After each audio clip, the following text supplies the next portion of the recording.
The invitation arrived at a time when my life felt like it was painted in shades of beige. My name is Chloe, and in the summer of 2022, I was 27, working a remote data analyst job from my two-bedroom apartment in a quiet suburb of Phoenix, Arizona. My days were a predictable loop of spreadsheets, coffee, and evening walks with my golden retriever, Baxter. It was comfortable, but it was also stagnant. So, when my best friend since college, Sarah, called from New York, her voice crackling with excitement, it was a splash of vibrant color on my monochrome canvas. "Chloe, you have to say yes, you absolutely have to," she bubbled, not even bothering with a hello. "My boyfriend, Liam, his cousin is coming to the States from Ireland for a 3-week tour. His last stop is Phoenix, and he has a week to kill before his flight home from there. We were wondering, could he maybe stay with you?" I leaned back in my office chair, looking around my tidy, silent apartment. A guest, a stranger, Sarah, I don't know. "Please, Chloe, he's a super sweet guy. His name is Declan. Liam says he's really quiet, respectful. He just needs a place to crash, see a bit of the desert, and then he's off. It would be such a huge help. We'd owe you one forever." The pressure was classic Sarah. She was the spontaneous, adventurous one, the one who had dragged me to punk rock concerts and on last-minute road trips throughout college. I was the planner, the anchor. This felt like one of her wild schemes, but the logistics were now landing in my lap. "Is he normal?" I asked, the lameness of the question apparent even to me. Sarah laughed. "Of course, he's normal. He's Liam's cousin. Look, I'll have Liam send you his Facebook profile. Just check it out. If you have a bad feeling, no hard feelings, I promise." An hour later, a Facebook link appeared in my messenger. Declan Murphy. The profile picture showed a man in his late 20s with a mop of curly brown hair, friendly green eyes, and a smattering of freckles across his nose. He was smiling in a way that seemed genuine, if a little shy. He looked harmless, nice, even. I scrolled through a few photos, him hiking in what looked like the Wicklow Mountains, posing with a pint in a cozy-looking pub, laughing with a group of friends. He seemed like a perfectly lovely, normal Irish guy. My beige life suddenly yearned for a little Emerald Isle green. I texted Sarah back. "Okay, tell him he can stay." The following 2 weeks were a flurry of minor preparations. I cleaned the guest room until it sparkled, stocked the fridge with what I imagined Irish people might like, which amounted to extra beer, potatoes, and a corned beef I later learned was a poor stereotype, and made a mental list of polite, local tourist spots. The Grand Canyon, Sedona, maybe a baseball game. I was nervous, but also a little excited. This was an adventure, a story to tell. The day Declan arrived, I waited at the Phoenix Sky Harbor Airport, holding a sign with his name scribbled on it, feeling a bit ridiculous. When he emerged from the arrivals gate, he looked exactly like his pictures, albeit more tired. He was taller than I expected, lanky, and he carried a single, well-worn backpack. "Chloe," he said, his voice soft with a melodic Irish lilt that immediately put me at ease. "Declan, welcome to Arizona." His handshake was firm, his smile warm. "I can't thank you enough for this. You're a lifesaver." The first few days were perfectly pleasant, even enjoyable. Declan was, as advertised, quiet and incredibly polite. He insisted on helping with the dishes, bought groceries to contribute, and was wonderfully affectionate with Baxter, who took to him instantly. We fell into a comfortable routine. I'd work during the day, and in the evenings, we'd share a meal, and he'd tell me stories about growing up in a small town near Galway. He was funny, self-deprecating, and seemed genuinely interested in my life. He asked about my job, my family, my dreams. It felt easy, normal. But then, small, almost imperceptible things began to happen. It started on the third night. I woke up around 3 a.m. to get a glass of water. As I padded down the dark hallway, I saw a sliver of light from under the guest room door. I also heard the low, muffled sound of his voice. I paused, thinking he might be on a phone call with his girlfriend or family back home, given the time difference. But it wasn't the cadence of a conversation. It was a monotone, rhythmic murmur. Almost like chanting. I shook it off. Probably just talking in his sleep, or maybe he was a sleep talker. I went back to bed, dismissing it. The next oddity was his sleep schedule. Or, more accurately, his lack of one. I'm an early riser, usually up by 6 a.m. with Baxter. I noticed that Declan's door was always closed until well past noon. At first, I assumed he was jet-lagged or just enjoying a vacation sleep-in. But one morning, at 11 a.m., I needed to grab a spare charger from the hall closet right next to his room. As I passed his door, I heard that same low, rhythmic murmur. He was awake. He was in there, and had been for hours, just talking to himself. When I casually mentioned it later that day, asking if he was an avid podcast listener, he just smiled, a little too quickly. Oh, yeah, love a good true crime podcast in the mornings. Gets the brain going. The answer felt rehearsed, and it didn't explain the monotone quality of what I'd heard. Then there were the walks. Declan started going for long, solitary walks late at night, long after I'd gone to bed. I only knew because Baxter would sometimes whine at the front door, confused. One night, I heard the front door open and close to 2 a.m. Curiosity getting the better of me, I peeked through my blinds. The street was empty, but a few minutes later, I saw his tall, lanky figure emerge from the wash, a wide, desert gulch, behind our subdivision. He wasn't just walking the paved sidewalks, he was trekking through the raw, prickly Arizona desert in the dead of night. The final, and most unsettling, prelude happened on day 5. I came home from a quick trip to the grocery store to find him standing absolutely still in the middle of the living room, his back to me. He was just staring at the large, decorative mirror that hung on the far wall. He was so still he could have been a statue. "Declan," I said, my voice startling the silence. He didn't jump. He turned slowly, his expression unreadable for a split second before his familiar, friendly smile reappeared. "Ah, Chloe, sorry, I was just admiring this mirror. The craftsmanship is lovely. Is it an antique?" No," I said, setting the grocery bags down. "I got it at a home goods store a few years ago." "Fascinating," he murmured, his eyes flicking back to it for a moment before he came to help me with the bags. "It has a lot of character." The incident left me feeling cold. The way he'd looked at his reflection, or through it, wasn't admiration. It was assessment. That night, I called Sarah. I tried to sound casual. "Hey, so how well do you actually know Declan?" "What do you mean?" she asked, her tone immediately defensive. "He's Liam's cousin. I told you, he's a sweetheart. Is everything okay? Is he being weird?" I hesitated. How could I articulate it? He was polite, he cleaned up after himself, he was great with my dog. But the chanting, the night walks, the staring, no, it's fine. He's just quiet. I was just curious about his life back home. "What does he do for work?" "I think he's between things," Sarah said, her voice relaxing. "Liam said he took some time off to travel and find himself. You know how it is." I didn't, really, but I let it go, convincing myself I was being a paranoid, overly analytical homebody. I was manufacturing drama where there was none.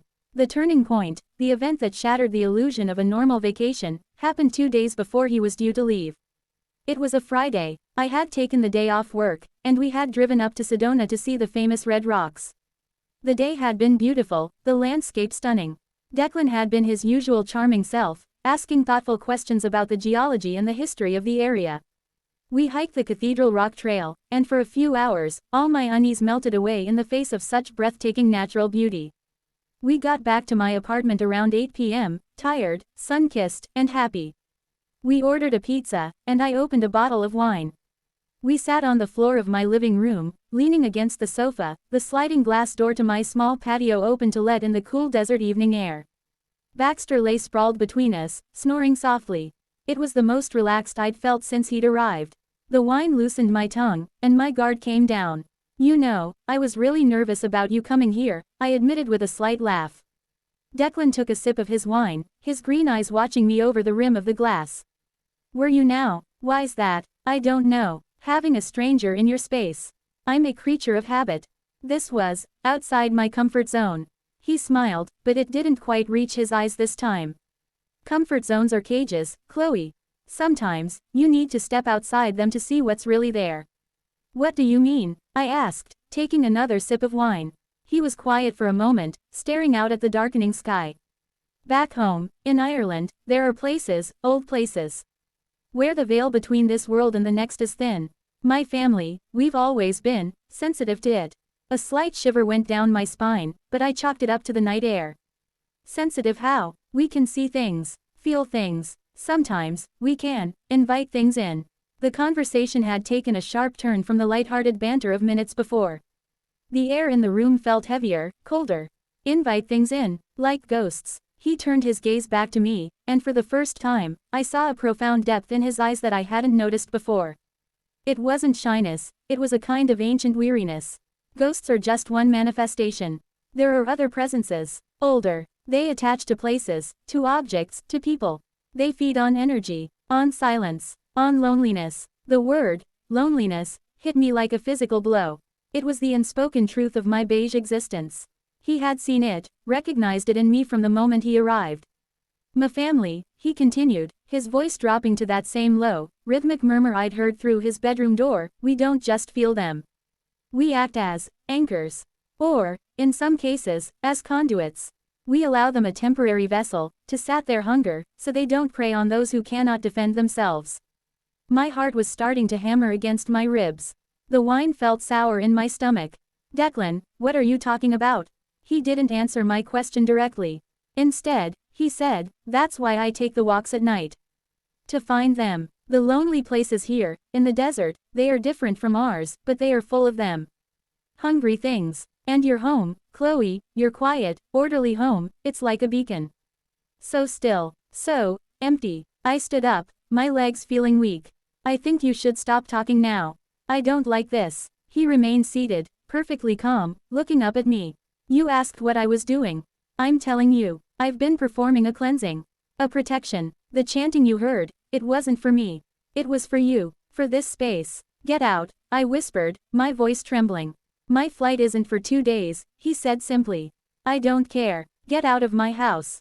Now." For a long moment, he just looked at me, and his face seemed to shift. The friendly, freckled features seemed to blur, and for a terrifying second, I saw something else looking out from behind his eyes, something cold, calculating, and deeply, deeply old. It was the same presence I'd felt when he was staring into the mirror. Then, it was gone. He was just Declan again. He sighed, a sound of profound resignation, and slowly got to his feet. "As you wish," he said softly. "I have done what I came to do. It is sated. For now." He walked calmly to the guest room, collected his single backpack, and was at the front door within minutes. He paused, his hand on the knob, and looked back at me. I was frozen in the middle of the living room, Baxter now awake and whining at my side, sensing my terror. "You should make more noise, Chloe," Declan said, his voice barely a whisper. "Fill the silence. They are drawn to the quiet." And then he was gone. The door clicked shut behind him. I stood there for what felt like an hour, shivering in the warm night air, my mind reeling. Had that just happened? Was he mentally ill? Was it some elaborate, twisted joke? The logical part of my brain scrambled for a rational explanation. But the primal, fearful part of me knew, with a certainty that chilled my blood, that every word he had spoken was the truth. I ran to the door, locked it, and slid down to the floor, hugging Baxter tightly. I called Sarah, my words tumbling out in a hysterical, incoherent rush. She was shocked, apologetic, and completely bewildered. She promised to call Liam immediately.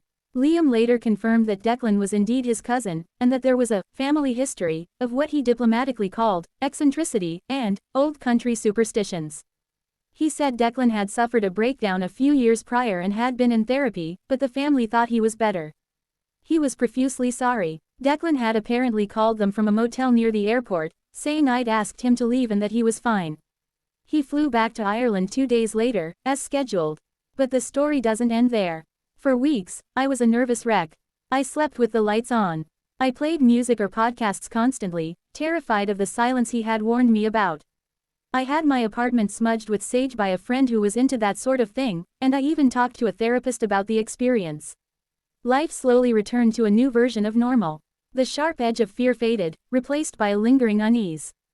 Then, about a month after he left, I was cleaning out the guest room, ready to reclaim the space. I moved the bed to vacuum underneath and found something tucked against the baseboard. It was a small, crude object I hadn't seen before. It looked like a little doll, but it wasn't cute or playful. It was woven from dried, brittle desert grasses, tumbleweed and palo verde twigs, bound together with what looked like human hair, dark and curly, unmistakably Declan's. Wrapped around its middle was a thin strip of paper, and on it, in a tiny, precise script, was written my name, Chloe. But that wasn't the worst part. The worst part was that the figure wasn't alone. Lying next to it, arranged carefully on the floor, were 3 dead scorpions, their tails neatly severed and placed in a pattern around the grass doll. A protection, or a binding, I never found out. I screamed and threw the horrible thing into the garbage, sanitizing the spot over and over. But the image is burned into my mind forever. To this day, I don't know the full truth. Was Declan a benevolent protector, a lonely exorcist who used his own body as a tool to shield me from some unseen desert entity? Or was he something else entirely? Did he, in his fractured state, invite something in, and was his story just a cover for a darker, more personal ritual? What I do know is that he saw the quiet emptiness of my life and he interacted with it in a way I will never, ever understand. My friend's unexpected guest didn't just stay for a vacation. He performed an unseen ceremony in my home, and the aftermath, the chilling discovery, and the permanent shift in my perception of the world around me, that is what truly shocked me. I still live in the same apartment. But it's never truly silent anymore. I keep the TV on, or I play music. I have friends over more often. I adopted another dog. I fill the space with life and noise. Because sometimes, in the dead of night, I'll wake up and think I hear a faint, rhythmic murmur from the hallway, and I'll remember his final warning.